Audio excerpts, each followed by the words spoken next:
الترجي هرب الجميع في تونس. الترجي هو أثرى الأثرياء في تونس، هو أكثر جمعية عندها استقرار إداري، أكثر جمعية قاعدة تمشي في الطريق السوي. لكن تو الترجي باش تكبر أكثر بعد الترشح على المونديال، برشا إمكانيات مالية، برشا فلوس.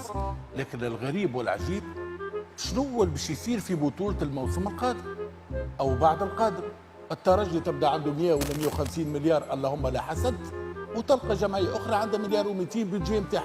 الور الترجي لن منا حتى واحد ما نجم يقاوم الترجي. وهنا نصيحه لرئيس الاتحاد الدولي لكره القدم، لما لا يرخص للترجي، خلي الترجي باش يلعب مع الانديه الاوروبيه ما دام الباليه الناس هربت على بعضها، وخلي هنا الانديه التونسيه تخدم وتطور روحها، تشوفوا فرق اخرى تلتحق بركب الترجي التونسي. لانه صراحه الترجي في قادم السنوات ما هوش باش يلقى منافسه كبيره، رغم احترامي لكل النوادي في تونس، فما فرق شاسع